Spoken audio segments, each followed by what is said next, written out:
हाँ भाई, तो आज हम लोगों ने अपने पास चैप्टर आगे कंटिन्यू करना है, कंसिडरेशन। लास्ट क्लास में हमने कंसिडरेशन में यहाँ तक छोड़ दिया था और हमने आज यहाँ से शुरू करना था, नो कंसिडरेशन नो कॉन्ट्रैक्ट। जल्दी से एक बार देख लेते हैं हमने पिछली क्लास में क्या पढ़ा था। हमने पढ़ा था कि कंसिडरेशन होता क्या है, तो हम डिस्कस करते हैं कंसिडरेशन का मतलब होता है समथिंग इन रिटर्न। अगर आप किसी को कॉन्ट्रैक्ट में कुछ दे रहे हो तो सामने वाला भी कुछ देगा, तो एक दूसरे को जो आप देते हो चीज़ें बदले में, उसको क्या बोलते हैं, कंसिडरेशन। तो अगर कॉन्ट्रैक्ट में कंसिडरेशन नहीं है, कॉन्ट्रैक्ट वैलिड नहीं होगा। ठीक है, अगर कॉन्ट्रैक्ट में कंसिडरेशन है तो उसको बोलेंगे क्विड प्रो क्वो। ठीक है, अगर कॉन्ट्रैक्ट में कंसिडरेशन क्या बोलेंगे, क्विड प्रो क्वो। और अगर कंसिडरेशन नहीं है तो क्या बोलेंगे, नोडुम पैक्टम। ठीक है, फिर हमने इसकी डेफिनेशन देखी थी। हमने क्या देखा था कि कंसिडरेशन डेफिनेशन क्या है, as per contract act, when at the desire of the promisor the promisee or any other person has done or abstained from doing or does or abstains from doing or promises to do or to abstain from doing something, such act or abstinence or promise is called a consideration for the promise। ठीक है, लंबी छोटी definition थी कि हमें definition याद करनी है। जी हाँ, हमें डेफिनेशन लर्न करनी है।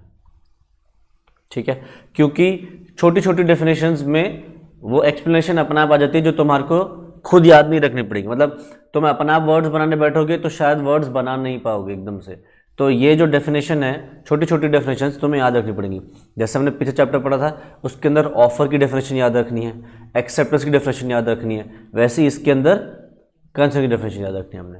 ठीक है, नेक्स्ट इसके हमने पढ़े थे इसेंशियल्स। तो हमने देखा था कि consideration must move at the Dzire the promisor. मतलब एक कोई इंसान प्रोमिसर जो काम कर रहा है, प्रोमिसर की डिजायर के ऊपर ही दूसरा बंदा मूव कर रहा है। जैसे एग्जांपल लेता कि तुम गोलगप्पे खा रहे हो, तो तुमने कहा कि भैया गोलगप्पे खिला दो मुझे, तो तुम्हारी डिजायर थी गोलगप्पे खाने की, तुम्हारी डिजायर के ऊपर से तुम्हें गोलगप्पे खिलाए, तो कंसिडरेशन क्या हुआ, तुम्हारी डिजायर पे मूव हुआ और उसने फिर तुम्हें वो खिलाया, तो अब तुम्हारे को उसके पैसे देने पड़ेंगे। ठीक, तो मेरे पास आया कि सर हमें प्लीज ये फाउंडेशन पढ़ा दो, सी में फाउंडेशन पढ़ा दो, तो डिजायर किसकी थी, तुम्हारी। तुम्हारे डिजायर पे मैंने पढ़ाना शुरू करा, तो तुम्हें मुझे क्या करना पड़ेगा, फीस पे करनी पड़ेगी। ठीक है, डोमिनोज से तुमने पिज्जा मंगवाया, तो किसकी डिजायर है पिज्जा खाने की, तुम्हारी। तो तुम क्या कर रहे हो, डिजायर दे रहे हो, डिजायर कर रहे हो, और प्रोमिसी जो है डोमिनोज, वो तुम्हारे को उसके बदले पिज्जा दे रहा है। ठीक, फिर हमने देखा था इसके अंदर कि consideration may move from the promisee or any other person. हमने इसके अंदर एक केस स्टडी पढ़ी थी, चिन्नय वर्सेस रेमय वाली, जिसमें हम देखा था कि एक बेटी थी, एक माँ बूढ़ी औरत थी और एक उसकी बहन थी। ठीक है, तो हमने इसके अंदर डिस्कस किया था कि बूढ़ी औरत जो है अपनी बेटी को अपनी जायदाद दे के चली गई थी, इस शर्त पे कि बेटी जो है अपनी मौसी को हर साल 5 लाख रुपए दिया करेगी। हर साल जो पैसे देते हैं उसको बोलते हैं एनुटी। ठीक है, और फिर इसकी मम्मी की डेथ हो गई, तो बेटी ने अपनी मौसी को जो 5 लाख रुपए देने का वादा किया था वो तोड़ दिया, पैसे देने बंद कर दिए। तो कोर्ट ने क्या बोला कि बेटी को पैसे माँ अपनी मौसी को 5 लाख रुपए देने पड़ेंगे, क्योंकि वैसे तो मौसी ने कुछ नहीं किया, मौसी ने कुछ नहीं दिया बेटी को, चिन्नय को, बट मौसी को जो देना था वो ऑलरेडी कौन दे चुका है, ओल्ड लेडी, जो उसकी मम्मी है, बेटी की माँ जो थी, वो ऑलरेडी उसको दे के जा चुकी है और इसी डिजायर पे दे के गई थी कि वो इसको पैसे दिया करेगी। तो जो चिन्नय थी, she was a stranger to consideration but she was not a stranger to contract and she can sue upon it। मतलब ये बेटी पे केस कर सकती है और ये कंसिडरेशन नहीं दे रही फिर भी इसको पैसे मिलेंगे। ठीक है, ये हमने सारा पिछले क्लास में डिस्कस किया था। फिर हम देखा था consideration may be an act और एब्सटेंस। कंसिडरेशन में या तो आप कुछ कर रहे हो या कुछ करने से रुकोगे। ये काम या तो आपने पास्ट में कर दिया है या प्रेजेंट में कर रहे हो या फ्यूचर में प्रॉमिस करते हो कि आप ये काम करोगे या ये काम करने से रुकोगे। ठीक है, आगे consideration need not be adequate. जरूरी नहीं है कि जितने पैसे बनते हैं आप सामान के उतने ही दो, उससे कम भी दे सकते हो, चलेगा, बट मतलब वो वैलिड कॉन्ट्रैक्ट माना जाएगा। बट अगर आपने पैसे कम दिए हैं तो कोर्ट इस बात को कंसिडरेशन में जरूर ले सकता है कि शायद आपने कम पैसे लिए हैं, तो हो सकता है आपके ऊपर आपको डराया धमकाया गया हो या आपके ऊपर मेंटल प्रेशर क्रिएट किया गया हो, जिस वजह से आपने कम पैसे लिए। वरना कोई भी किसी चीज़ के पैसे कम नहीं लेता है कि नहीं। अगर मैं तुम्हें फीस दूँ, मैं तुम्हें पढ़ा रहा हूँ तो मैं फीस कम नहीं करूँगा अनलेस एंड अनटिल मैं मुझ पे कोई प्रेशर डाला जाए या मुझे मेरा कोई दूसरा मोटिव हो कि मैं फीस कम क्यों करूं, ठीक है। तो कंसिडरेशन ज़रूरी है कि आपको जितने मिलते हैं उतने ही मिले, वैलिड रहेगा अगर आपको कम भी मिल जाए, but it will be a question whether the consent was freely given और नॉट, ठीक है।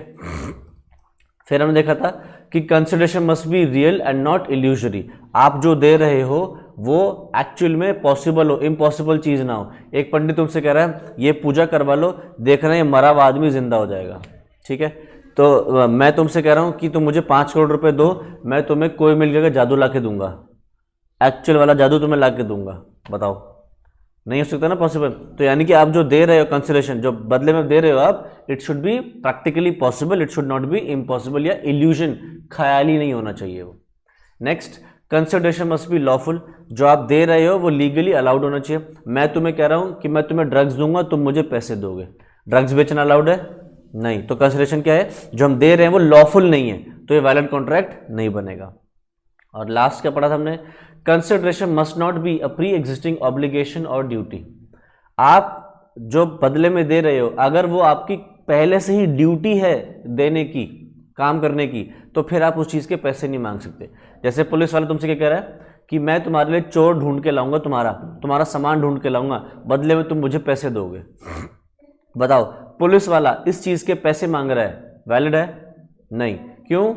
क्योंकि उसकी ये प्री एग्जिस्टिंग, पहले से ही एग्जिस्ट करती हुई एक ऑब्लिगेशन या रिस्पॉन्सिबिलिटी या ड्यूटी है, ठीक है। चलो जी, तो हमने एक रूल पढ़ा पिछली क्लास में कि नो कंसिडरेशन नो कॉन्ट्रैक्ट। अगर मैं तुम्हें कुछ दे रहा हूं और बदले में तुम मुझे कुछ नहीं दे रहे तो कॉन्ट्रैक्ट वैलिड नहीं होगा, ठीक है। तुम्हें भी मुझे कुछ देना पड़ेगा, अदरवाइज नहीं चल सकता।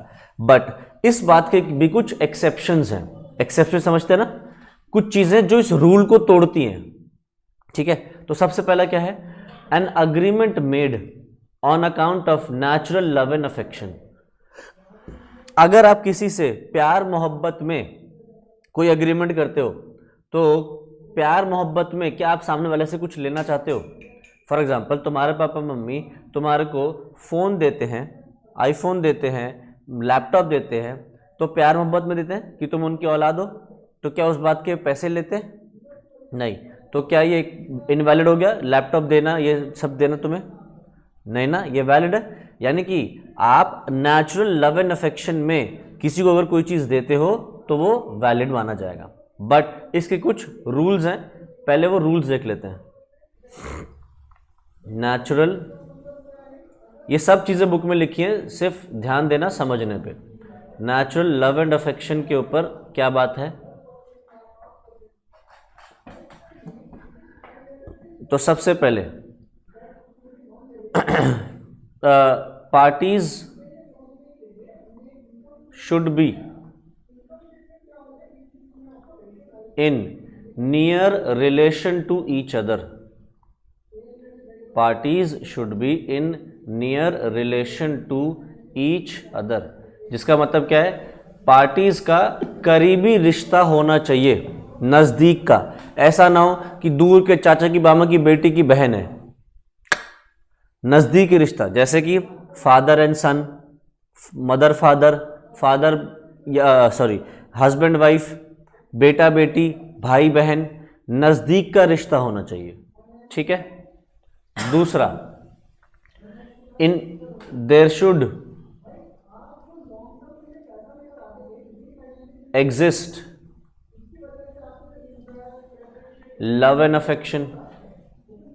पार्टीज के बीच में क्या होना चाहिए? प्यार मोहब्बत होनी चाहिए, ठीक है। एक दूसरे के लिए, एक दूसरे की तरफ अफेक्शन होना चाहिए। फिर agreement must be in writing, agreement must be in writing. और चौथा,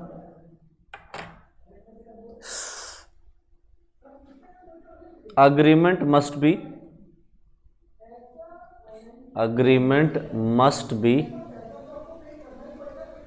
registered under any law.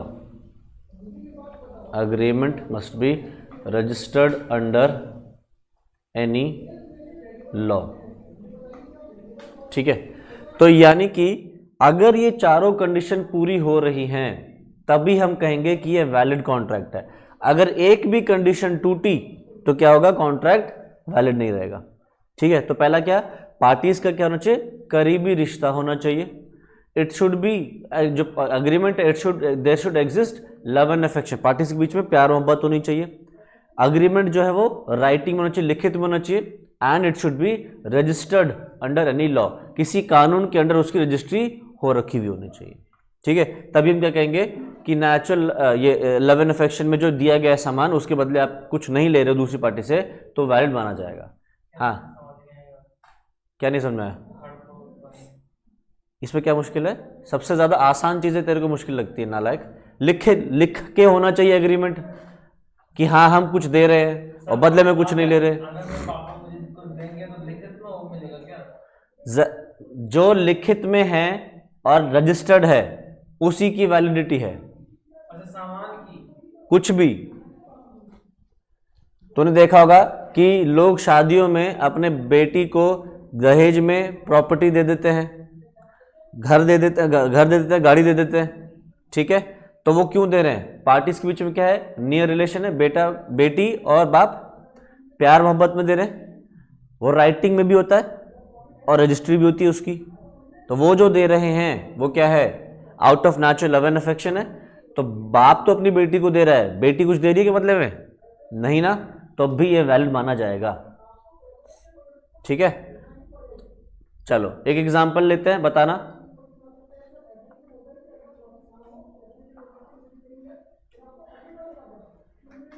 ये है अभिषेक, ठीक है, और ये है प्रिया। ठीक है, तो अभिषेक और प्रिया की शादी हो चुकी है, तो ये हमारा हस्बैंड और ये वाइफ। ठीक है, तेरी बात कर रहा हूं। सर समझ रहा हूं, बस प्रिया की बात में और कुछ लिख दो सर। अच्छा तू बता दे नाम किसका लिखना है। सर कुछ भी लिख दो। बता दे, प्रिया नहीं। हाँ, प्रिया मेरी बहन है। ओहो, तो बता दूसरा नाम बता कोई। तन्नू लिख दो। तन्नू, हाँ चलो ठीक है, आज हमें पता चल गया। तो अभिषेक और तन्नू क्या है, मियां बीबी हैं, और इनकी शादी को हो गए 5-6 साल, और ये अपना घर बार साथ में रह रहे हैं एक दूसरे के साथ, और अब ये हो गए एक दूसरे से परेशान, तंग हो गए। ठीक है, अभिषेक कह रहा है कि तू चली क्यों जाती मेरी जिंदगी से। वो कह रही है मेरी कुंडली में सांप बैठा था ना, इसलिए मैं तू जा नहीं पा रही मैं। ठीक है, तो अभिषेक कह रहा है तू बस चली जा यहाँ से, मेरा पीछा छोड़ दे, वरना मतलब मैं किसी दिन कुछ कर बैठूंगा।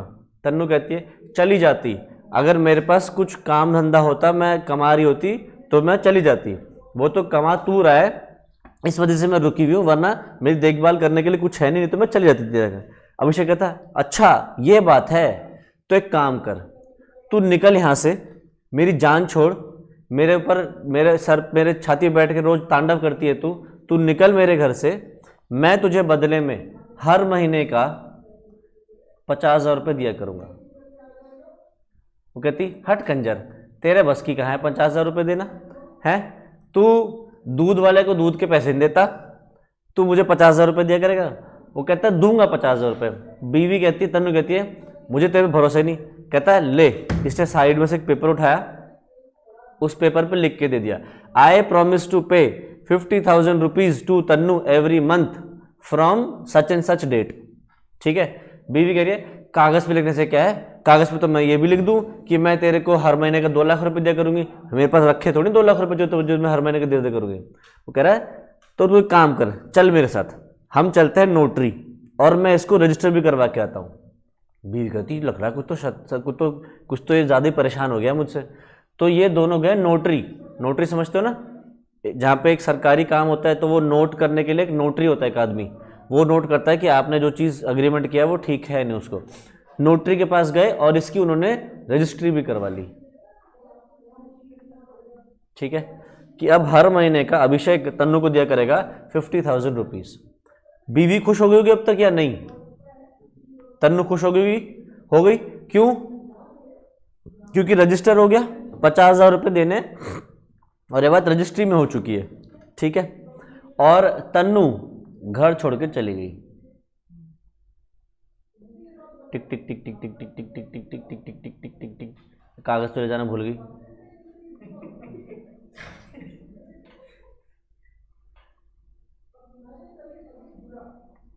ठीक है, अरे कागज तो सच में भूल गई ना, तो कागज तो लेके जाएगी। हंस क्यों रहे हो? लो, कागज लेके गई और वो अलग रहने लग गए। ठीक है, तो अभिषेक अपनी जान छुड़वा चुका है, वो अपनी जान छुड़वा चुकी है और ये उसको हर महीने के 50,000 रुपये भेज रहा है। ठीक है, फिर अभिषेक की बन गई एक गर्लफ्रेंड। बता क्या नाम बनाऊं? ना कुछ भी लिख दूं?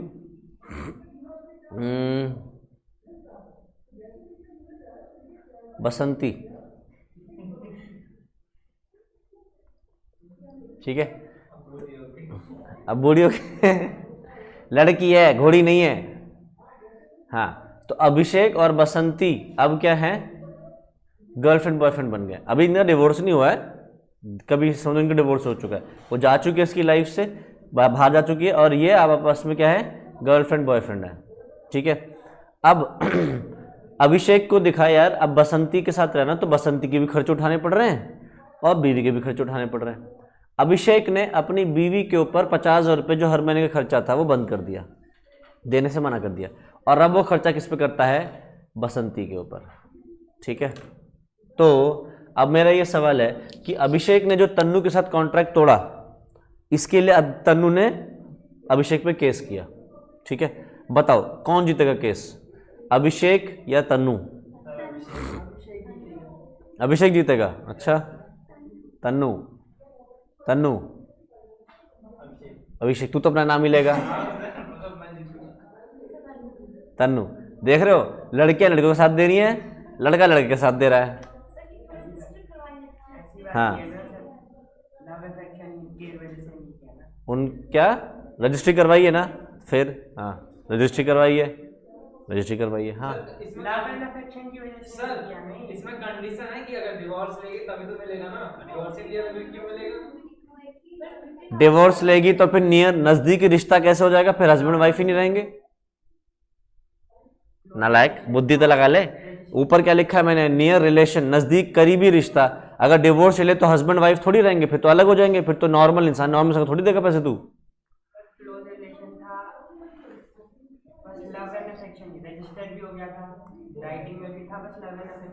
बिल्कुल, अभिषेक जीतेगा क्योंकि इनके बीच में जो लव एंड अफेक्शन है अब वो नहीं रहा।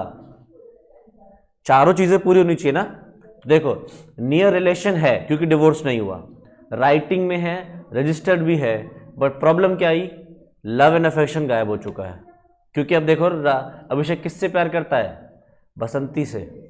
ठीक है, तो यहाँ पे ये कॉन्ट्रैक्ट खत्म हो गया। जब तक बसंती मतलब ये कॉन्ट्रैक्ट पहले ही मिनट से खराब था, पहले ही मिनट से वॉइड था, क्योंकि जब ये एग्रीमेंट किया जा रहा था तब इनके बीच में प्यार खत्म हो चुका था, तब ये बस एक दूसरे के साथ वक्त काट रहे थे। ठीक है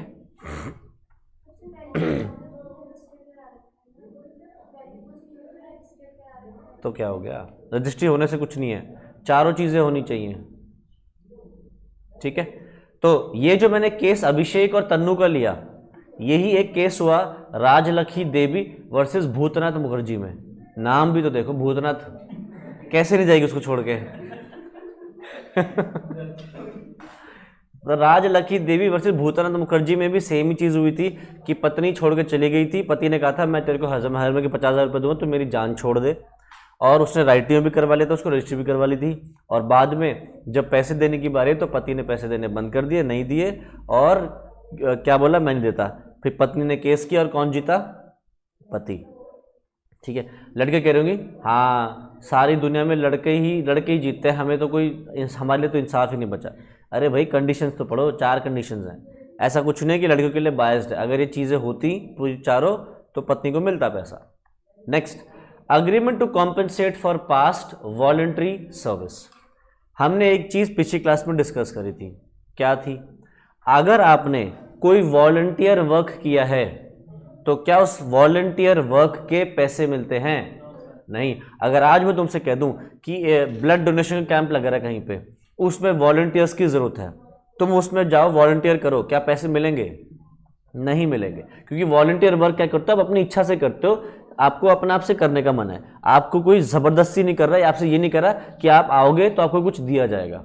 ठीक है, स्कूल में वैसे होता था, sports day, annual day function में जब पार्टिसिपेट करते थे तो वॉलंटियर करते थे, कोई पैसे नहीं मिलते थे, कुछ मिलता नहीं था स्कूल वालों से। ठीक है, सिर्फ एक डब्बा मिल जाता था, उसके अंदर एक लड्डू, 4-5 चिप्स और छोटी मोटी चीज़ें और डाल के लो, तुम्हारा काम खत्म हो गया।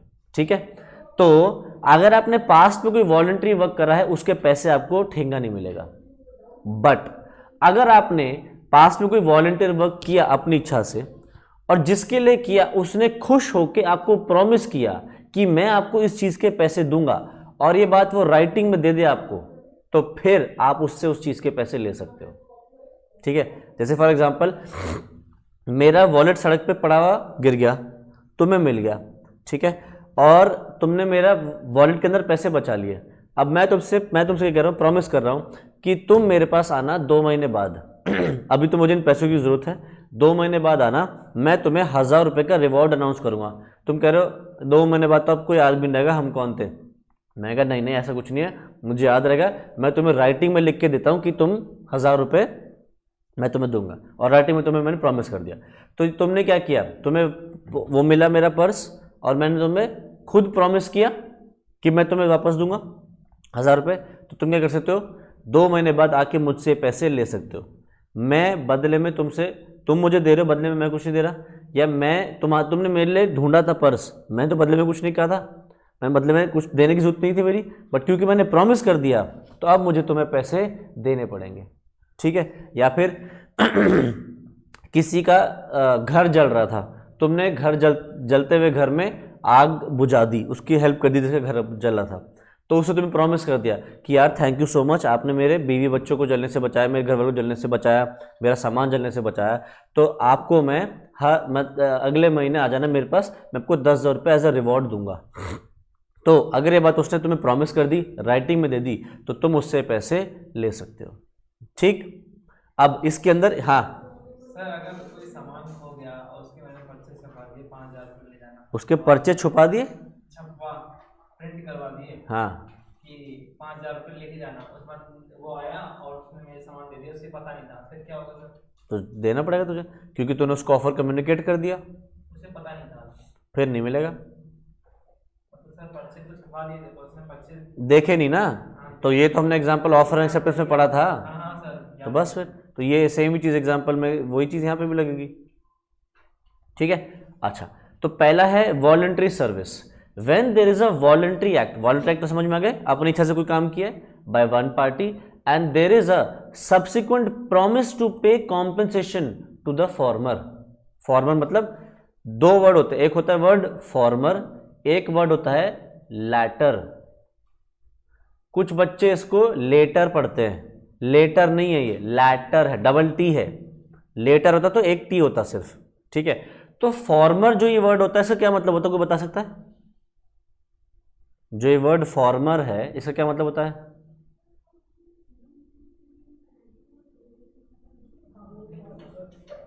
और अच्छा, लैटर का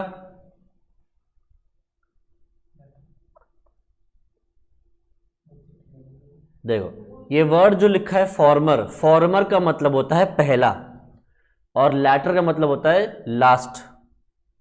सर समझ नहीं आया, देखो यहां क्या लिख रहा है, when there is a promise, when there is a voluntary act by one party and there is subsequent promise to pay to the former. तो फॉर्मर का मतलब है यहां पे जिसका नाम पहले दिया गया, तो पहले किसका नाम दिया गया है? जिस पार्टी ने वॉलंटरी एक्ट किया है। ठीक है, तो यहां पे वो रेफर कर रहा है इस पार्टी को। ठीक है, तो फॉर्मर मतलब पहली पार्टी, लैटर मतलब जो सेकंड पार्टी, जिसका नाम बाद में लिखा गया है। तो अगर मैं लिखूं ए प्रोमिसेस टू पे बी 500 रुपीज, तो अगर मैं ए लिख ए प्रोमिसेस टू बी बी, तो ए इसमें क्या हो जाएगा, फॉर्मर, और बी हो जाएगा लैटर। जिसका भी नाम पहले लिखा होगा वो बन जाता है जिसका बाद में।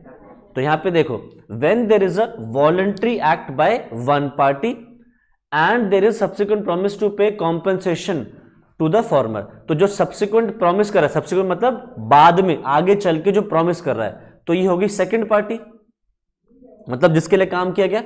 तो टू पे कॉम्पेंसेशन किसको, टू द फॉर्मर। फॉर्मर कौन कौन, जिसने पहली पार्टी जिसने काम किया था, ठीक। अच्छा, दूसरा है क्या हो रहा है, लीगली कंपेलेबल ड्यूटी। इसको भी पढ़ लो एक बार जल्दी से।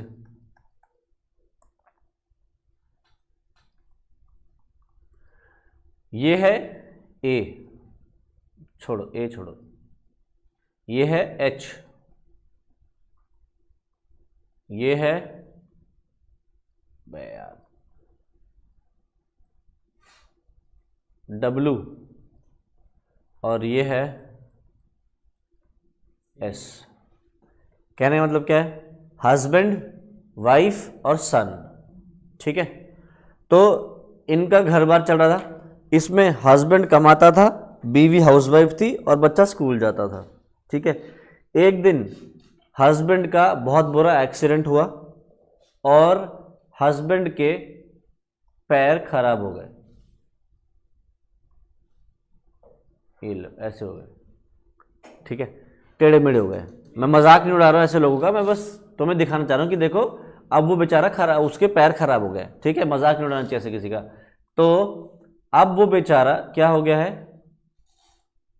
बेड रिडन हो गया है। बेड रिडन समझते हो ना, कि भैया हर वक्त अब ये बेड पे रह सकता है, ये कहीं जा नहीं सकता, ठीक है। या फिर अगर इसको चलना फिरना तो ये व्हील चेयर से चल सकता है, चल फिर सकता है, वैसे नहीं चल सकता अभी आदमी, ठीक है। तो अब इस आदमी के ऊपर ही डिपेंडेंट थे ये दोनों, वाइफ और उसका बच्चा। अब इनका घर कौन चला, कोई चला पाएगा, हस्बैंड तो चला नहीं पाएगा, ठीक है। वाइफ भी इतनी पढ़ी लिखी नहीं है, तो पता है इंडिया में लड़कियों को एजुकेशन थोड़ी कम दी जाती है, तो बेचारी ये भी कम पढ़ी लिखी। अब हुआ क्या,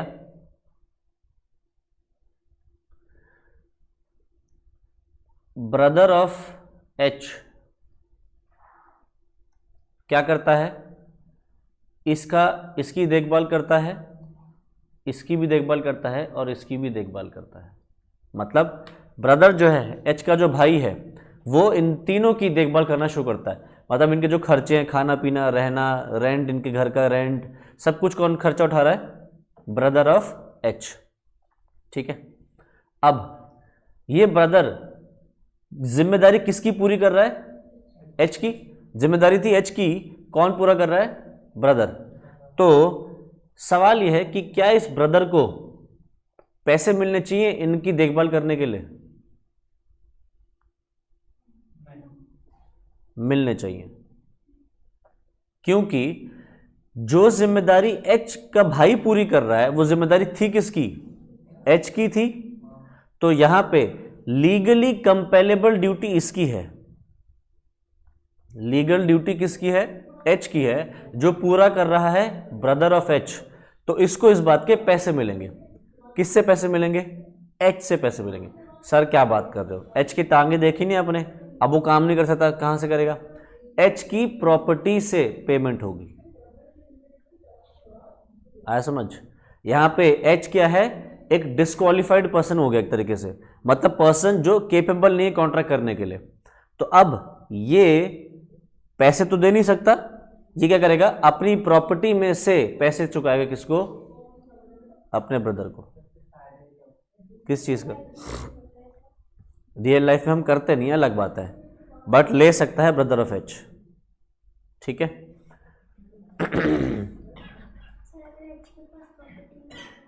एच के पास प्रॉपर्टी नहीं हुई तो फिर कुछ नहीं रिकवर कर पाएगा, फिर उसको करनी कर ले, नहीं तो छोड़ दे, ठीक। तो देखो, legally compellable duty, another situation covered by the exception is where the promisee has done something for the promisor which the promisor was legally compellable to do,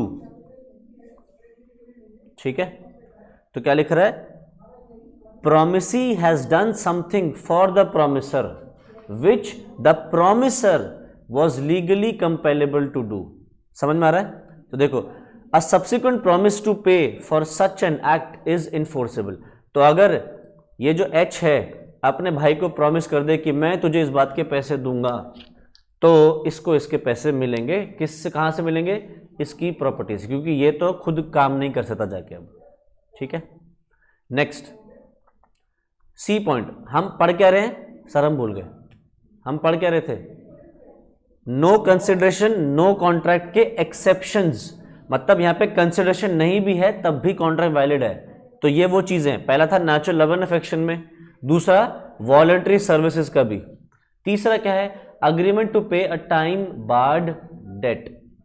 कुछ बच्चे डेट को क्या बोलते हैं? डेब्ट। डेब्ट होता है क्या? नहीं।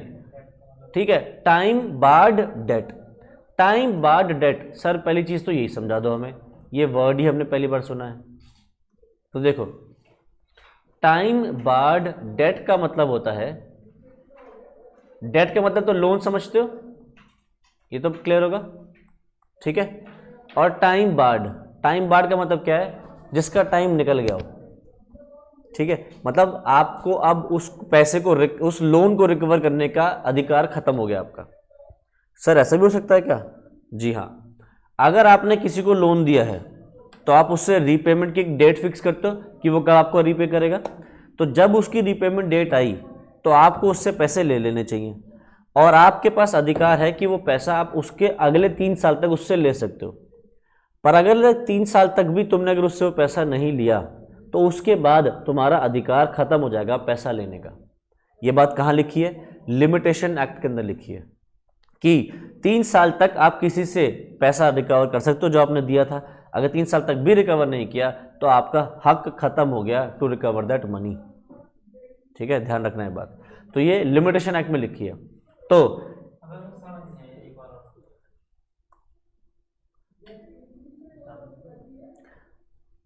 तूने किसी को लोन दिया हाँ। और उससे क्या कहा कि 6 महीने बाद मुझे पैसे दियो। 6 महीने बाद हो गए, 6 महीने बाद जब तू उससे पैसे लेने पहुंचा, उसने कहा अभी पैसे नहीं है, कुछ टाइम बाद दे दूंगा, फिर कुछ टाइम बाद दे दूंगा, फिर कुछ टाइम बाद दे दूंगा।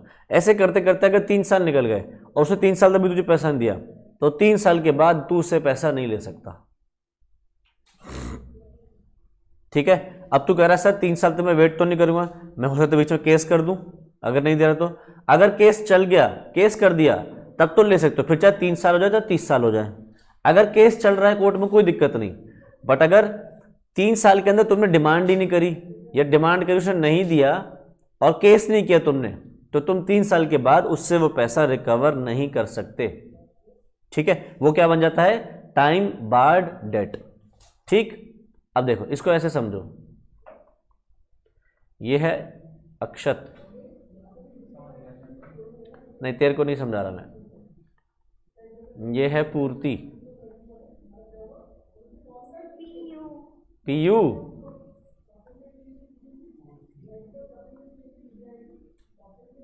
PUIRTI। ठीक है, वही तो नहीं है ना? चलो, अक्षत ने पूर्ति को लोन दिया 5,000 रुपए का। ठीक है, और इसने क्या कहा था? 6 महीने बाद मुझे क्या करना? रीपे कर देना। और 6 महीने तक इसने लोन दिया। 6 महीने बाद जब अक्षय पूर्ति से पैसे मांगने गया तो अक्षत ने पूर्ति को पैसे, जब पूर्ति से मांगे, पूर्ति ने पैसे देने से मना कर दिया। कहते अभी मेरे पास पैसे नहीं है, बड़ी मुश्किल में हूँ, तो मुझे थोड़ा सा और टाइम दे दे। पूर्ति और टाइम मांगती रही, मांगती रही, मांगती रही, तो हो क्या गया कि 3 साल निकल चुके हैं या 3.5 साल हो गए और अभी तक भी पूर्ति ने पैसे नहीं दिए। तो क्या अक्षत पैसे रिकवर कर सकता है अब 3 साल के बाद? नहीं, क्योंकि अक्षत ने केस नहीं किया। ठीक है, तो अब पूर्ति से वो पैसा रिकवर नहीं कर सकता।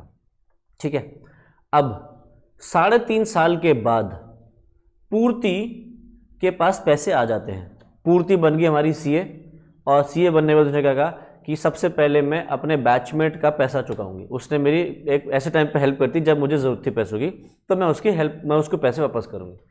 तो अब अगर तुम देखो तो 3.5 साल हो चुके हैं, तो क्या अब अक्षत पैसे ले सकता है? नहीं। कॉन्ट्रैक्ट खत्म हो चुका है या नहीं? अब कुछ नहीं है इनके बीच में, there is no transaction, there is no transaction, there is no contract between them.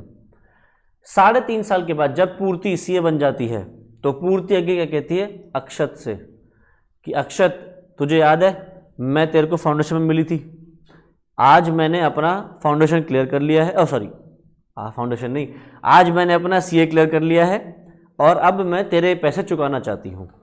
तो पूर्ति इसको 5,000 रुपये दे रही है कि नहीं वापस, क्या ये कुछ दे रहा है? नहीं। तो क्या कॉन्ट्रैक्ट होना चाहिए? नहीं, क्योंकि आप कुछ दे रहे तो बदले में कुछ मिलना चाहिए। कॉन्ट्रैक्ट तो पिछले वाला तो खत्म हो चुका ना, अब तो कुछ है नहीं। तो यहां पे लॉ कहता है कि ये अलाउड है, ठीक है, आप कर सकते हो ऐसा, बट इसकी भी कुछ कंडीशंस हैं। पहला, आप इसको राइटिंग में दोगे, लिख के दोगे कि हाँ मैं पैसे चुकाऊंगा। फिर आप इसमें अमाउंट मेंशन करोगे कि आप कितना चुका रहे हो, पूरा चुका रहे हो या कुछ कम चुका रहे हो, ठीक है। और रजिस्ट्री की जरूरत है क्या? एक सेकंड में चेक कर लूं, मुझे याद नहीं आ रहा। नहीं, रजिस्ट्री की जरूरत तो नहीं है, ठीक है। और बस तीसरा, साइन होना चाहिए, पूर्ति इस बात को साइन कर दे। तो यहां पे इस चीज को वैलिड कॉन्ट्रैक्ट माना जाएगा कि बदले में ये कुछ नहीं दे रहा, फिर भी ये वैलिड कॉन्ट्रैक्ट माना जाएगा एज पर लॉ, ठीक है।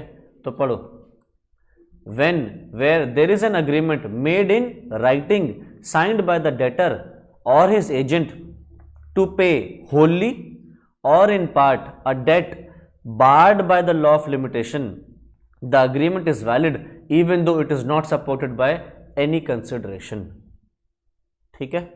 देखो क्या लिख रहा है, a time barred debt is one which remains unpaid or unclaimed for a period of 3 years. Hence, it cannot be recovered under the Indian Limitation Act, and therefore a promise to repay such a debt is without consideration. Hence, the importance of the present exception. ठीक, next अगला क्या है? Sir मैं जैसे sir जब loan देते ही हैं, अगर तब सर कंडीशन रखते हैं कि 3 साल बाद दे सकते हो तो एक बात बता, तू कानून से ऊपर है क्या? सर वो नहीं होता सर, एजुकेशन लोन भी तो मिलता है सर 3-3, 4-4 साल का, उसको देखते कैसे होता है सर? ए नालायक, तेरी बुद्धि ही भ्रष्ट है। तेरे से मैं कह रहा हूं कि जब ड्यू डेट है वहां से 3 साल तक ले सकते हो। अच्छा ठीक सर। लोन अगर 10 साल, घर का लोन तो 20 साल का चलता है, और बोल तो क्या अलाउड नहीं होगा? वो अलाउड है। जहां ड्यू डेट है वहां से अगर आपने अगले 3 साल तक वो पैसा नहीं मांगा तो आपका अधिकार खत्म हो जाएगा।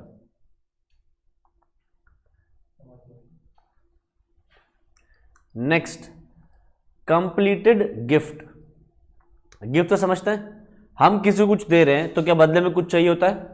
नहीं। तो लॉ कह रहा है गिफ्ट एक एक्सेप्शन है, आप दोगे तो आपको बदले में कुछ मिलेगा, ऐसी जरूरी नहीं है, और हम इसको वैलिड मानेंगे। Next, contract of agency.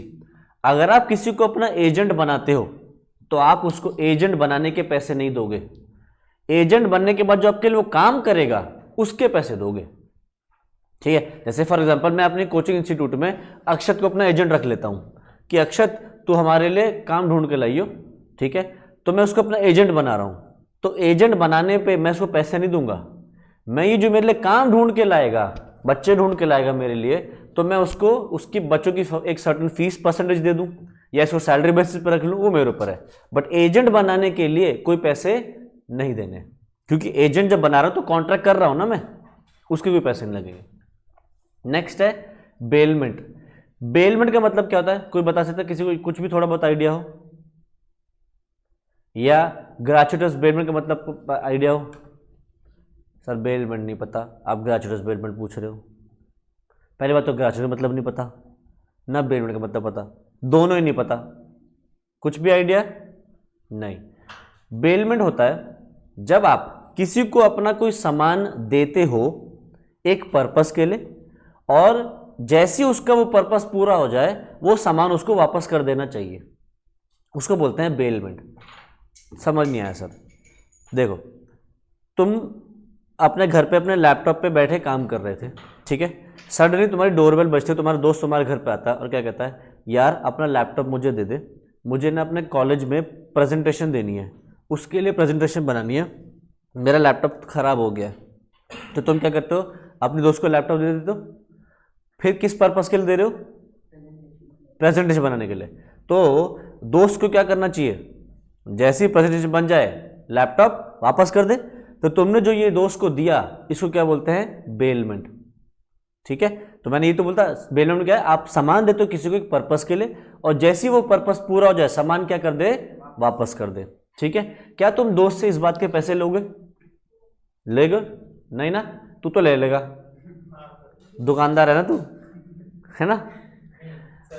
एक दिन दे दूंगा, दूसरे दिन दे दूंगा। तो ग्रेचुइटस बेलमेंट में मतलब इसका जब जब जब तुमने दोस्त से अपने पैसे नहीं लिए तो उसको क्या बोलते हैं, ग्रेचुइटस बेलमेंट, ठीक है। तो फिर एक नॉन ग्रेचुइटस बेलमेंट भी होती होगी, नॉन ग्रेचुइटस बेलमेंट भी होती है जहां पे आप किसी को एक सामान देते हो एक पर्पस के लिए, और जैसे वो पर्पस पूरा हो जाए वापस आ जाता है आपके पास सामान, और बदले में आपकी तरफ से या तो पैसे आते हैं या पैसे जाते हैं, ठीक है। जैसे फॉर एग्जांपल तुमने देखा होगा कि लोग आजकल ट्रिप पे जा रहे हैं अगर घूमने फिरने, तो गाड़ियां भाड़े पे ले लेते हैं, है ना। तो वो क्या है, बेलमेंट है। हम क्या करते हैं, गाड़ी ले लेते हैं एक पर्पस के लिए, क्या, ट्रिप पे जाना है या कुछ टाइम के लिए गाड़ी चलानी है, तो उसके लिए क्या करते हैं, हम पैसे देते हैं। तो ये क्या होगी, नॉन ग्रेचुइटस बेलमेंट। या फिर फॉर एग्जांपल तुम अपनी गाड़ी सर्विसिंग पे दे रहे हो, बाइक सर्विसिंग पे दे रहे हो, तो क्यों दे रहे हो, उसको सर्विस कर दे, तो एक पर्पस के लिए दी, जैसे ही वो पर्पस पूरा हो जाए क्या करे, वापस कर दे। क्या पैसे दोगे इस चीज के, नहीं, सर्विसिंग के पैसे नहीं देगा गाड़ी के, हैं, तेरी खुद की दुकान खुली है, फिर तो ये क्या हो गया, नॉन ग्रेचुइटस बेलमेंट। तो यहां पे कवर होती, इस एक्सेप्शन में कवर होती है सिर्फ और सिर्फ ग्रेचुइटस बेलमेंट, जिसके अंदर पैसे नहीं लेते। अगर पैसे लोगे तो वो इसके अंदर कवर नहीं होगा, एक्सेप्शन के अंदर, ठीक है। नेक्स्ट क्या है, रेमिशन। रेमिशन का मतलब होता है माफ कर देना या जाने देना, कुछ पैसा या कुछ प्रॉमिस जो आपको कुछ मिलने का अधिकार है, आपने उसको जाने दिया। जैसे फॉर एग्जांपल मुझे तुम्हें 5,000 रुपये देने हैं, ठीक है, मुझे तुम्हें 5,000 रुपये देने हैं, ठीक है। मैं तुम्हारे को आया देने, तो ऑटो में आया, 100 रुपये मेरे खर्च हो गए ऑटो में, तो मेरे पास अब कितने बच रहे होंगे, 4,900 रुपये बच रहे होंगे। तो मैंने तुम्हें दिए 4,900, मैंने कहा यार 100 रुपये मेरे खर्च हो गए, मैं तुम्हें बाद में दे दूंगा, ऑटो में आया तो उसमें खर्च हो गए। तुमने कहा अरे नहीं कोई बात नहीं सर, जान दो 100 रुपये कोई नहीं, आप 4,900 लिया, ठीक है कोई बात नहीं। तो तुमने 100 रुपये मुझे माफ़ कर दिए, तो उस 100 रुपये के बदले क्या मैं तुम्हें कुछ देना जो तुम माफ़ कर रहे हो, नहीं, तो ये अलाउड है, इसको बोलते हैं रेमिशन। मतलब आपके पास अधिकार था पैसे लेने का, या तो आपने पूरे 5,000 माफ़ कर दिए, या फिर कुछ पार्ट माफ़ कर दिया, या फिर आपके पास अधिकार था कुछ बेनिफिट लेने का, आपने वो बेनिफिट पूरा पूरा ही त्याग दिया, या थोड़ा बहुत पार्ट में त्याग दिया, ठीक है। तो देखो क्या लिख रहा है, रेमिशन मतलब it lays down that where a person agrees to receive less than what is due to him, such an agreement is said to be an agreement of remission, ठीक है। नेक्स्ट अगला क्या है, गारंटी। गारंटी क्या है, जैसे for example तुम आगे चल के बिजनेस खोलते हो, ठीक है, बिजनेस के लिए क्या चाहिए, तुम्हें लोन चाहिए। तो जब तुम लोन मांगोगे बैंक से, तो बैंक तुमसे क्या कहेगा, मैं लोन तो दूंगा, तुम क्या करोगे, बैंक क्या कहेगा तुमसे, हाँ, बदले में कुछ प्रॉपर्टी चाहिए, कुछ सिक्योरिटी चाहिए, कुछ है तुम्हारे पास देने के लिए, अपने जूते कपड़ों के अलावा अपना कुछ है नहीं, तो बताओ कुछ गिरवी रख पाओगे, नहीं, कुछ बैंक लोन देगा, नहीं, तो फिर लोन तो चाहिए, तो क्या करते हो, पापा को खड़ा कर देते हो आगे, पापा लोन दिलवा दो, हैं, पापा क्या कहते हैं, मैं क्यों दिलवा दूं, पापा हम आपके बेटे नहीं हैं, हम आपके बच्चे नहीं हैं, हमारे लिए लोन नहीं दिलवाएंगे, ड्रामा करना शुरू कर दिया, ठीक। तो पापा क्या करवाएंगे, लोन दिलवाएंगे। तो बैंक से क्या कहेंगे कि आप इसको लोन दे दो, बदले में गारंटी मैं दे देता हूँ। पापा कह रहे हैं, मैं नहीं, कभी सोचो मैं तुम्हारे लिए गारंटी दे रहा, मैं दे रहा, हाँ। तो पापा क्या कर रहे हैं, गारंटी दे रहे हैं, क्या, अगर तुमने पैसा नहीं दिया तो बदले में कौन देगा, पापा दे देंगे पैसा। तो बताओ पैसे किसको मिल रहे हैं, तुम्हें, रीपेमेंट किसको मिलेगी? बैंक को। पापा को कुछ मिल रहा है? नहीं, पापा तो बेगानी शादी में अब्दुल्ला दीवाना, बेकार में फंस गए। ठीक, तो पापा ने गारंटी दी, पापा ने गारंटी दी, पापा कुछ मिल थोड़ी रहा, तो पापा फिर भी कंसिडरेशन दे रहे हैं, बदले में बैंक से कुछ नहीं आ रहा पापा को, तो ये भी वैलिड है। आ रहा समझ? पापा को कुछ नहीं मिल रहा पर पापा फिर भी बैंक को गारंटी दे रहा है, तो फिर वो एक वैलिड कॉन्ट्रैक्ट है। और लास्ट है चैरिटी, डोनेशन। ये तो समझ में आता है भैया, चैरिटी तो हमने बहुत बार कर रखी है ना। जैसी गर्लफ्रेंड से या बॉयफ्रेंड से अच्छी बातचीत हुई, आज जो सड़क पे चलता भिखारी है उसको एक्स्ट्रा पैसे दे के जाते हो कि अरे आज तो दुनिया रंगीन है, दुनिया में सब प्यार मोहब्बत से ही चलना चाहिए, तो गरीब को भी एक्स्ट्रा पैसे दे के जाओगे, भुट्टा भी खिलाओगे उसको, गोलगप्पे भी खिलाओगे और कपड़ा भी पहना दोगे उसको शरीर के ऊपर। ठीक है, तो चैरिटी में सेम चीज़, आप कुछ दे रहे हो बदले में कुछ नहीं मिलता। चलो ठीक, अब हमारा लास्ट छोटा सा रह गया, कंप्लीट करते हैं इसको। आ जाओ। Can a person who is not a party to a contract sue upon it? Law ये कहता है कि क्या एक इंसान जो कॉन्ट्रैक्ट में पार्टी नहीं है, क्या वो उस पे केस कर सकता है? सर समझ सा नहीं आया, सवाल ही समझ नहीं आया।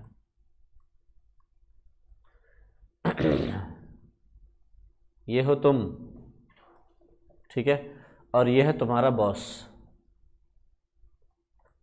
ठीक है, तुम्हारे बॉस ने तुमसे क्या कहा कि वो तुम्हें सैलरी देगा, जॉब पे रखेगा, और अभी के लिए वो तुम्हें सैलरी दे रहा है, डिसाइड हुआ है 1 लाख रुपए पर मंथ। अभी के लिए इतने काफ़ी हैं या लालच और चाहिए? काफ़ी 1 लाख रुपए पर मंथ, ठीक है। अब बॉस ने तुम्हें 80,000 रुपये कैश में दे दिया और 20,000 रुपये कह रहा है मैं नहीं दूंगा। तुम कह रहे क्यों देगा? तुम्हारी शक्ल पसंद नहीं। तुम कह रहे हैं ये क्या मतलब हुआ? कह रहे बस नहीं पसंद, मैं नहीं दे रहा 20,000 रुपये तुम्हारे। या तुमसे खुन्नस में तुमने उसका काम बिगाड़ दिया, तुमने उसको किसी और के साथ फ्लर्ट करते हुए देख लिया, उसकी शक्ल उसकी बीवी से कर दी, किसी भी वजह से तुमने उसको बस तंग कर रखा था और उसने तुम्हारे 20,000 रुपये नहीं दिए। ठीक है, तुम रो रहे हो, पहली बात तो तुमने गड़बड़ करी उसके साथ, अब रुला रहा है तुम्हें। ठीक है, रोते रोते तुम घर गए। ठीक है, घर पहुंचे तो घर पे मम्मी तुम्हारा खाने पे इंतज़ार कर रही थी। मम्मी ने देखा मेरी औलाद रो रही है, मम्मी ने उठाई झाड़ू। पहले बताया था। हाँ, मम्मी ने उठाई झाड़ू, ऐसी तो होती है ना। और मम्मी ने कहा क्या हुआ, क्यों रो रहा है, बता मुझे, बता कौन, किसने उठाई तेरी? तो तुमने बोला बॉस ने मुझे 80 रुपये सैलरी दी, 20 रुपये सैलरी नहीं दी, मैंने इतनी जद्दोजहद करी, इतनी मेहनत करी और 20 रुपये मैंने काट लिए। क्यों काट लिए? बस ऐसी, उसको मेरी शक्ल पसंद नहीं थी। मम्मी कह रही शक्ल पे क्या रखा है तेरी, हैं इतना प्यारा बच्चा है मेरा, दुनिया में सबसे हसीन बच्चा, सबसे खूबसूरत बच्चा मेरा है, और उसी को सैलरी नहीं दी। मम्मी कह रही है चल मैं इस बॉस से बात करके आती हूँ। मम्मी गई तुम्हारे साथ बॉस से बात करने। ठीक है, बॉस ने तब भी नहीं दिए, मम्मी ने 2-4 झाड़ू भी लगा दी उसके, तब भी उसने पैसे नहीं दिए। अब मम्मी कह रही है ठीक है बेटा, तू नहीं दे रहा ना, मैं तेरे पे केस करूंगी। मम्मी ने बॉस के ऊपर केस कर दिया। ठीक है, बताओ क्या मम्मी बॉस पे केस कर सकती हैं? नहीं। क्यों नहीं? क्योंकि सर वो इसमें इन्वॉल्व ही नहीं है। क्योंकि कॉन्ट्रैक्ट किसके बीच में हुआ है? तुम्हारे बीच और तुम्हारे बॉस के बीच हुआ है। तो मम्मी क्या है? स्ट्रेंजर हैं टू कॉन्ट्रैक्ट। कॉन्ट्रैक्ट में बिल्कुल ही एक अनजान व्यक्ति हैं। भले ही तुम्हारी मम्मी हो, तुम्हारे लिए तो स्ट्रेंजर नहीं है ना, उसके तो स्ट्रेंजर हैं। तो फिर यहाँ पे कॉन्ट्रैक्ट वैलिड नहीं माना, मतलब जो सॉरी कॉन्ट्रैक्ट कह रहा हूँ, ये जो मम्मी ने जो केस किया है ये वैलिड नहीं माना जाएगा। तो mummy is a stranger to contract, कोई भी थर्ड पर्सन कॉन्ट्रैक्ट में केस नहीं कर सकता। ठीक है, अब हमने एक एग्जाम्पल पढ़ा था, ये रहा, चिन्मया वर्सेस रमया। इसके अंदर क्या चिन्मया जो मौसी थी क्या रमया पे केस कर सकती थी? चिन्मया जो मौसी है क्या वो रमया बेटी पे केस कर सकती थी?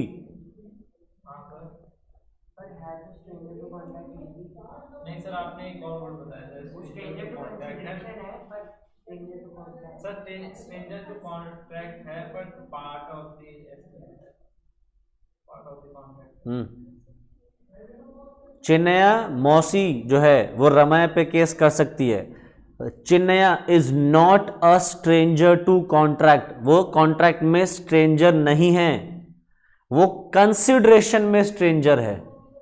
कंसिडरेशन में स्ट्रेंजर मतलब उसने कंसिडरेशन नहीं दिया है बट उसको कॉन्ट्रैक्ट में भागीदार बनाया गया है। तो चिन्मया कॉन्ट्रैक्ट में केस कर सकती है। तो रूल क्या निकला? स्ट्रेंजर अयो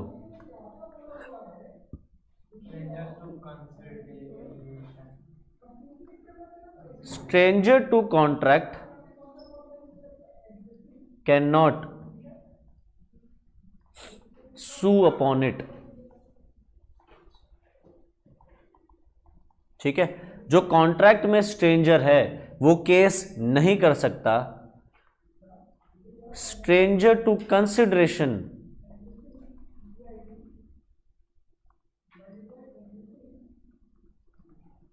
कैन sue upon it।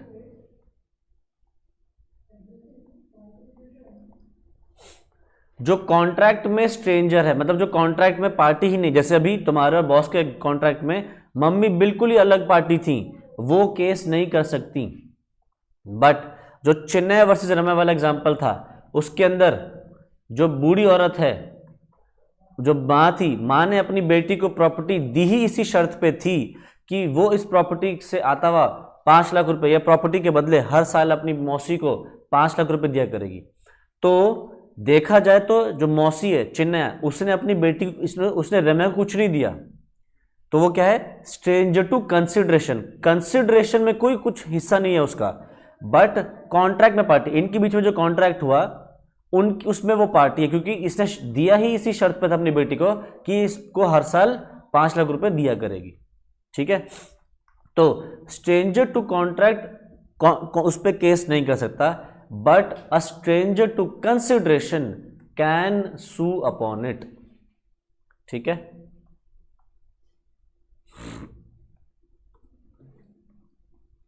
देखो क्या लिख रहा है, according to the doctrine of privity of contract. Doctrine जो ये वर्ड है, डॉक्ट्रिन का मतलब होता है प्रिंसिपल, स्कूल वाला प्रिंसिपल नहीं, जो कहते हैं ना प्रिंसिपल्स हैं हमारे, वो प्रिंसिपल्स। तो according to the principle of privity of contract, only a party to contract is entitled to enforce a right created by the contract. मतलब जो कॉन्ट्रैक्ट में पार्टी है वो ही उसी के पास हक है कि कॉन्ट्रैक्ट में अगर कोई अधिकार मिलता है तो वो उस अधिकार को कानूनी तौर पे इन्फोर्स करा सकता है। नो वन इज इंटाइटल्ड और bound by the terms of the contract to which he is not an original party. जो भी कॉन्ट्रैक्ट में ओरिजिनल पार्टी नहीं है वो उसके ऊपर कोई हक नहीं रखता कॉन्ट्रैक्ट के ऊपर। A third party has no locus standi in a contract. He is debarred from interfering with the contractual rights or obligations of the parties. Only a person who is a party to a contract can sue on it. ठीक है, this principle prevents imposition of contractual obligations upon a person without his consent. मतलब किसी भी इंसान के ऊपर जब तक उसकी कंसेंट नहीं है, कॉन्ट्रैक्ट में भागीदार नहीं है, आप उस पर जबरदस्ती लायबिलिटी लाद नहीं पाओगे। ये प्रिंसिपल ये कोशिश करता है। ठीक है,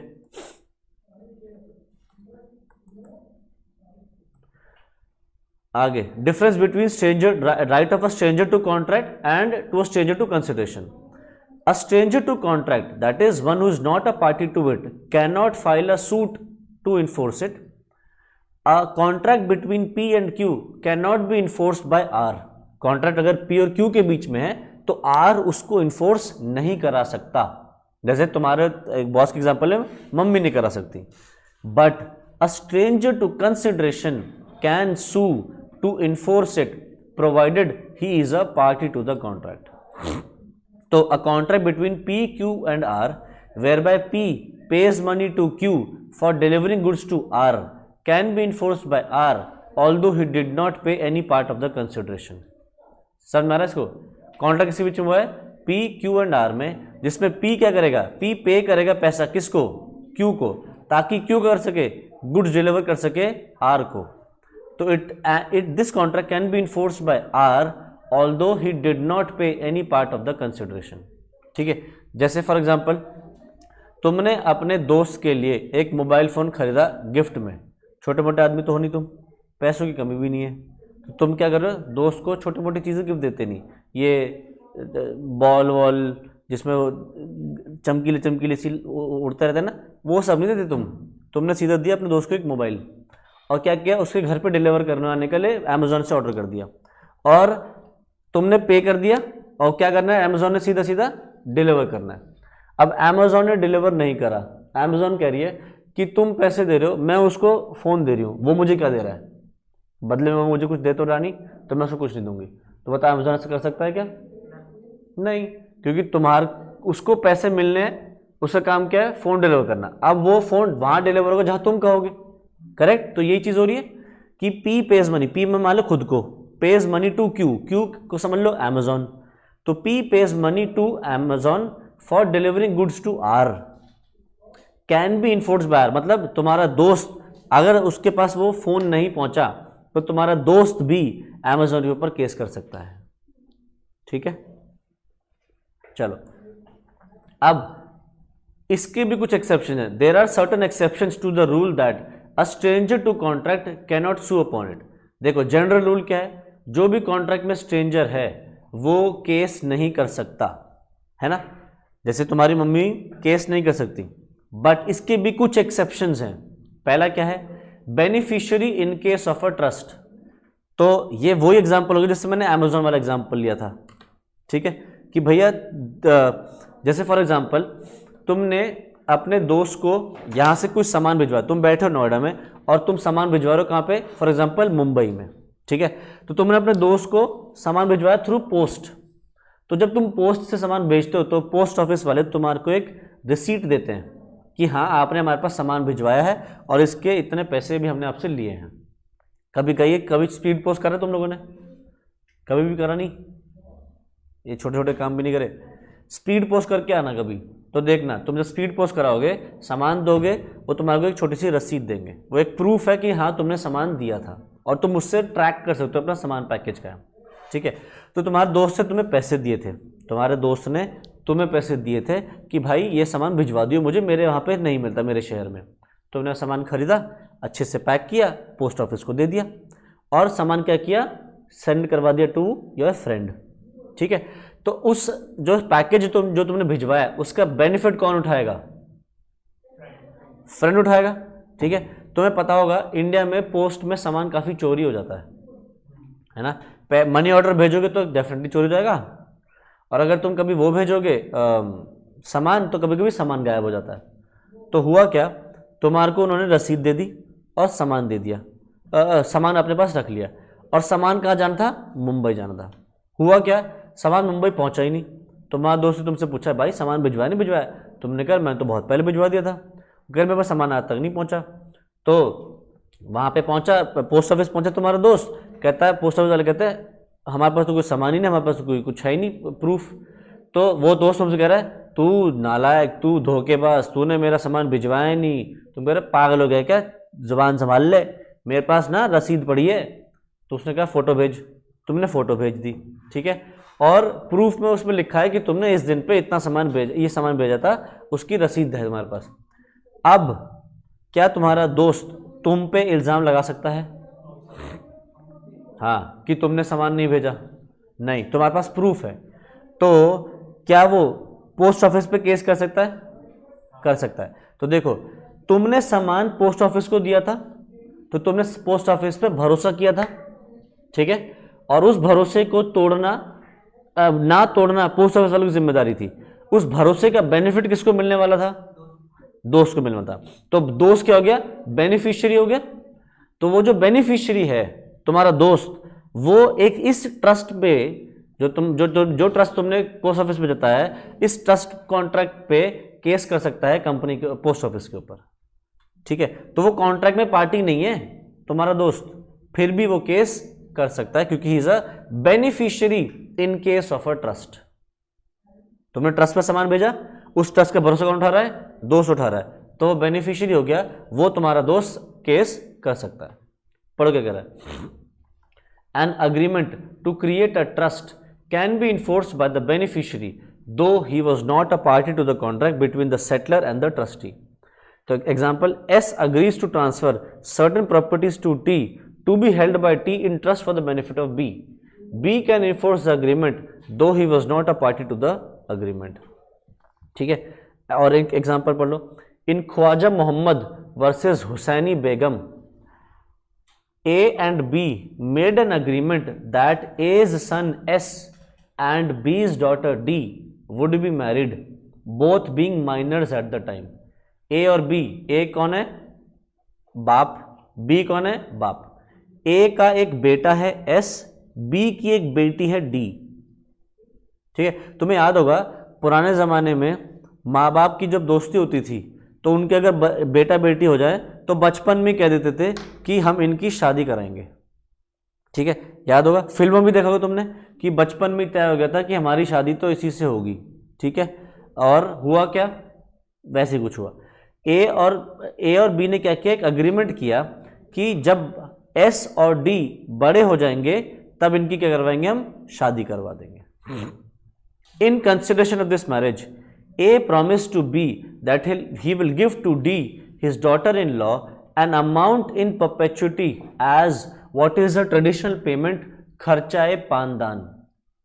हैं? क्या बोल गया ये सर? बेसिकली लड़के के बाप ने लड़की के बाप को प्रॉमिस किया था कि जब तेरी बेटी मेरे घर बहू बन के आएगी तो मैं तेरी बेटी को हर साल जिंदगी भर, जब तक मैं जिंदा हूं, हर साल इतना पैसा दिया करूंगा। उस पैसे को बोलते हैं खर्चाए पानदान। आया समझ? क्या लड़के के बाप ने लड़की के बाप को प्रॉमिस किया कि जब तेरी बेटी मेरे घर बहू बन के आएगी तो जब तक मैं जिंदा रहूंगा तब तक तेरी बेटी को हर साल कुछ पैसा दिया करूंगा। और उसको क्या बोलते हैं? खर्चा ए पानदान। ठीक है, He even made his immovable property liable for the amount. अब लड़की के बाप को भरोसा नहीं हुआ कि देगा। कह रहा है कि यार बोलने के तो लोग बोलते ही हैं, बेटी जब आ जाती है ना घर पे उसके बाद घर की मुर्गी दाल बराबर हो जाती है और उसको कुछ नहीं देता। तो उसको भरोसा दिलाने के लिए लड़के के बाप ने एक जो उसके पास ज़मीन थी, इमूवेबल प्रॉपर्टी ज़मीन थी, एक बिल्डिंग थी, उसको क्या कर दिया? उसने उसको क्या कर दिया? लायबल कर दिया फॉर पेमेंट। मतलब उसको एक तरीके से गिरवी भी रख दिया कि भैया ये ले, तुझे भरोसा नहीं है तो मैंने देख उसको गिरवी भी रख दिया। तो अब क्या हुआ? गिरवी रखने से ही बाप, लड़की के बाप को एक ट्रस्ट हो गया। करेक्ट? अब after the marriage S and D separated on account of some quarrel. बेटा शादी हो गई और बाद में जो दोनों के बच्चे थे दोनों को क्या हो गया? तलाक हो गया, दोनों अलग हो गए। Simply daughter filed a case against A, मतलब लड़की ने लड़के के बाप पे केस करा, किस लिए? For the recovery of the promised amount. ठीक है, वो कहती है आपने कहा था ना शादी हो जाएगी तो फिर जिंदगी भर इतना पैसा दोगे, अब दो मेरा पैसा, मेरी अब मैं शादी करके अलग हो गई हूँ, फिर मुझे वो पैसा चाहिए। तो क्या बोला? In spite of as agreement that D was a stranger to his contract with B, court allowed D to recover the amount because A had specifically charged his immovable property for the liability. तो बेटी ने अब लड़के के बाप पे case करा कि मुझे पैसे दो। तो लड़के के बाप ने क्या बोला? कॉन्ट्रैक्ट तो मेरे बीच में और इसके बाप, लड़की के बाप के बीच में हुआ है, तो ये कौन थी केस करने वाली?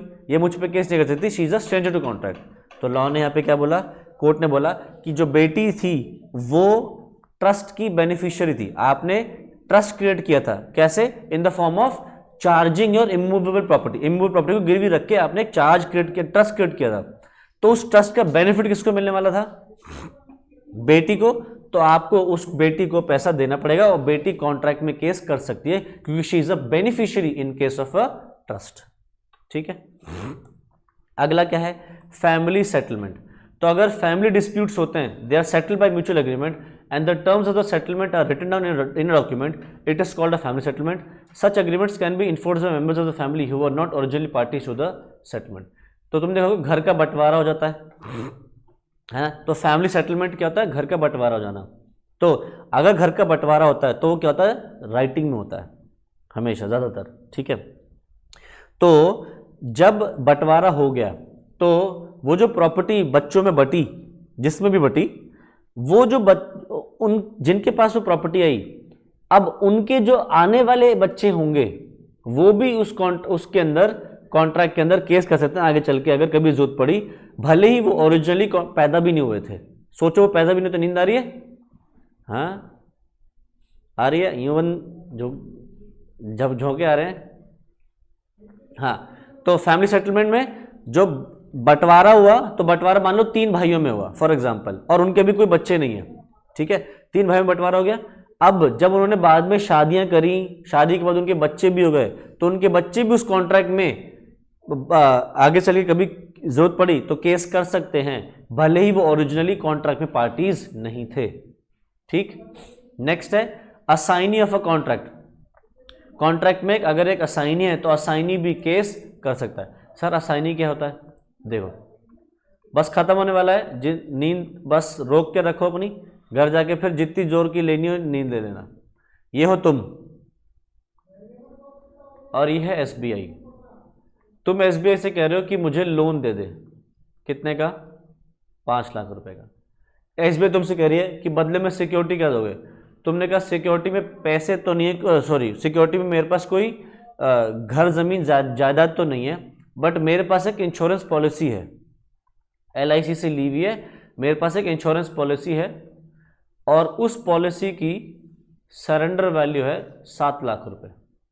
जिसका मतलब क्या है, आज इस वक्त जिस वक्त तुमने लोन लिया, अगर आज तुम ये पॉलिसी तोड़ दो तो LIC वाले तुम्हें क्या देंगे? 7 लाख रुपए देंगे, ठीक है, अगर पॉलिसी तोड़ दो, ठीक है। अब तुमने क्या किया, पॉलिसी का प्रीमियम तुम इनको देते हो और ये तुम्हारी पॉलिसी चला रहे हैं, तो तुमने क्या किया, ये LIC की पॉलिसी SBI को असाइन कर दी। तो तुमने SBI से क्या बोला कि सुन मैं लोन ले रहा हूं 5 लाख रुपए का तेरे से, सिक्योरिटी में क्या दे रहा हूं? अपनी ये पॉलिसी। अगर मैं, मतलब तुम कह रहे हो अगर मैं ये पैसा तुझे नहीं चुका पाया तो तू पैसे कहां से ले लेना? LIC से ले लेना, क्योंकि मैं क्या कर रहा हूं, तुझे असाइन कर रहा हूं अपनी प्रॉपर्टी। तो तुमने अपनी प्रॉपर्टी इसको दी तो तुम्हें बोलते हैं असाइनर। SBI को क्या बोलेंगे? असाइनी, ठीक है। तो तुमने LIC को इन्फॉर्म कर दिया है क्या? About the assignment. तुमने ये जो प्रोसेस किया इसको क्या बोलते हैं? असाइनमेंट। तो तुमने इन्फॉर्म कर दिया LIC को कि तुमने अपनी प्रॉपर्टी इसको असाइन कर दी है, ठीक है। अब आगे चलकर तुमने लोन नहीं दिया तो क्या SBI पैसा ले सकता है? ले सकता है, बट LIC देने से मना कर रहा है। LIC क्या कह रहा है? LIC कह रहा है कॉन्ट्रैक्ट तो मेरे और इनके बीच में हुआ है, मेरे और तुम्हारे बीच में हुआ है, SBI कौन था पैसे देने का, पैसे लेने वाला, और SBI कौन था जो मुझ पे केस कर रहा है 7 लाख रुपए रिकवर करने के लिए? तो लॉ ने क्या बोला कि SBI कौन है? असाइनी है। असाइनी जो है वो केस कर सकता है टू रिकवर द अमाउंट, ठीक है। नेक्स्ट, प्रोविजन फॉर मैरिज और मेंटेनेंस। तो देखो अगर फॉर एग्जांपल एक घर का बंटवारा हुआ और घर के बंटवारे में प्रॉपर्टी 3 भाइयों में बट गई, 1 2 3, ठीक है, और जब प्रॉपर्टी बटी तो उन्होंने आपस में डिसाइड किया कि हम प्रॉपर्टी में से जो आता हुआ पैसा है उसमें से कुछ पैसा बहन की शादी के लिए रखेंगे और कुछ पैसा मम्मी के ओल्ड एज में देखभाल करने के लिए रखेंगे, ठीक है। कॉन्ट्रैक्ट किसके बीच में हुआ? 3 भाइयों के बीच में हुआ। और कॉन्ट्रैक्ट क्या हुआ? बहन की शादी के लिए कुछ पैसा रखेंगे, जोड़ेंगे इस प्रॉपर्टी से जो भी पैसा आता है, प्लस कुछ पैसा मम्मी की देखभाल के लिए रखेंगे, मेंटेनेंस के लिए रखेंगे, ठीक है। अब आगे चल के अगर कोई भी भाई वो पैसे देने से मना कर दे तो वो जो बहन या जो मम्मी है वो उस बेटे पे केस कर सकती है या भाई पे केस कर सकती है जो पैसे देने से मना कर रहा है। कॉन्ट्रैक्ट में भागीदार तो नहीं है वो, कॉन्ट्रैक्ट किसके बीच हुआ? भाइयों के बीच में हुआ ना। मम्मी या जो बहन है उसे तो साइन नहीं किया था, फिर भी यहाँ पे वो केस कर सकती हैं, लॉ ने उनको अलाउ करा है, ठीक है। Next, contracts entered into through an agent. अगर आपने कोई कॉन्ट्रैक्ट करा है अपने एजेंट के थ्रू, तो जो एजेंट है वो क्या करता है? अपने जो मालिक है उसी को रिप्रेजेंट करता है ना, उसी का तो एक रिप्रेजेंट कर रहा है ना उसको दुनिया में जाके बाहर। तो जो एजेंट होता है वो अगर कोई भी कॉन्ट्रैक्ट करता है तो उस कॉन्ट्रैक्ट के लिए लायबल कौन होता है, उसका प्रिंसिपल, मालिक। मालिक को क्या बोलते हैं पे, प्रिंसिपल। तो कॉन्ट्रैक्ट करके कौन आया, एजेंट, किसी थर्ड पर्सन के साथ, किसी इंसान के साथ, पर उसके लिए लायबल कौन होगा, प्रिंसिपल और जो दूसरा पार्टी जिसके साथ कॉन्ट्रैक्ट करके आया वो। ठीक है, तो जो ओरिजिनल प्रिंसिपल है, जो प्रिंसिपल है कॉन्ट्रैक्ट में वो भागीदार नहीं था, फिर भी वो कॉन्ट्रैक्ट में केस कर सकता है जो उसका प्रिंसिपल है। ठीक, नेक्स्ट क्या है, एक्नॉलेजमेंट ऑफ अ डेट। अगर आप डेट एक्नॉलेज कर लो, डेट एक्नॉलेज कर लो मतलब अगर आपने कोई चीज ली है और आप कह दो कि हाँ ये अब मेरे पास पड़ी है, मेरे से ले लेना, या मेरे पास है, तो फिर वो आप क्या कर रहे हो, एक डेट को एक्नॉलेज कर रहे हो और आप फिर उस पार्टी से पैसा रिकवर कर सकते हो बाद में। सर एग्जांपल से समझाओ, देखो, x gives to y 5000 again to be given to z। जैसे मैंने अक्षत को दिए 5000 रुपये, क्या बोल के कि अक्षत ये पैसे तू इसको दे दियो, अभिषेक को दे दियो। ठीक है, तो मैंने तेरे से क्या कहा कि तू ये पैसे रख, 5000 रुपये किसको दे दियो, अक्षत को दे दियो। तूने अक्षत अभिषेक को कॉल करके क्या बोल दिया कि सर ने 5000 रुपये दे दिए हैं, अब ये 5000 रुपये तू मुझसे ले लियो।